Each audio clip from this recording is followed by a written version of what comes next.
Second is that there's a lot of events and building attraction within Malaysia. Events like Le Tour de Langkawi, the Kite Festival, Sarawak Rainforest Music Festival, the Petronas Malaysian Grand Prix can actually be established and show towards attracting other people from other communities around the world. This might be a specialized event that for people who like to expand on kite or even sailing, there's a specialized event for that, but we can capitalize on it to ensure we attract people. Buildings like like modern buildings like Petronas Twin Tower and KL Tower, or even cultural heritage like in Malacca we have the Famosa, the St. John's Fort, can be shown towards other people to attract people who are interested in history, and those are also can be capitalized to increase other revenue. Lastly, we think that there's also a very diverse and rich in nature as well. So we have Mount Kinabalu, we have Gunung Mulu National Park, we're having forest reserve to orangutan, for instance, or even animal like the hornbill and the Malayan tiger. Those are things that we can show towards these people and make sure that they come, especially in the situation where a lot of ecological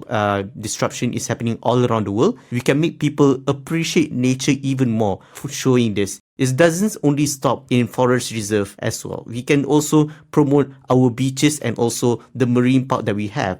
In Sabah Sarawak, there's also a very rich marine park that can be shown to people who want to scuba dive or even snorkeling to show them the beauty of nature. Other than that, we see that there's also other places that are very important. Typically, things like amusement park and also a shopping center that is allocated towards everywhere else in Malaysia. We cannot forget about that. Even though it's a very generic tourist attraction, Genting Highlands, KLCC, Central Market can also show the tourists what they want at the end of the day. So we don't need to specialize everything, but also... End of test.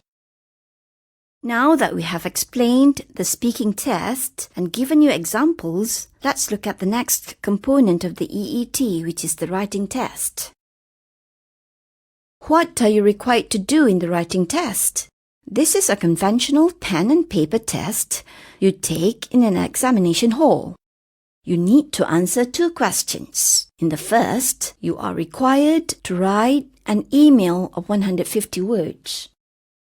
Notice that you need to read and understand the situation carefully and write an email in response in the space given to you.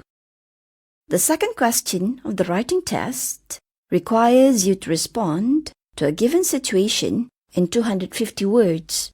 You are likely to be asked to write an article on a job-related situation or provide recommendations in response to a job situation. Notice that you need to write and understand the situation carefully and write response in the space given to you. Now that you understand what the EET is all about, you may want to know how your performance is evaluated. Your performance will be assessed based on the levels developed by the Common European Framework of Reference for Languages, or commonly referred as the CEFR. First, for speaking, you'll see that there are 3 broad categories. The first is the basic level of proficiency, A1 and A2. The second is the independent level, B1 and B2. The third is the proficient level, C1 and C2. You'll see that there are 3 broad categories. The first is the basic level of proficiency, A1 and A2. The second is the independent level, B1 and B2. The third is the proficient level, C1 and C2. Now that you know about the levels, you may be wondering what CEFR level employers expect of candidates. The requirements will depend very much on the nature of the job, as stated clearly in job advertisements or job specifications. Most employers, if not all, would expect a B2, high independent user, for both speaking and writing. Of course, a C, either C1 or C2, proficient user, is highly valued by employers. Created using Powtoon.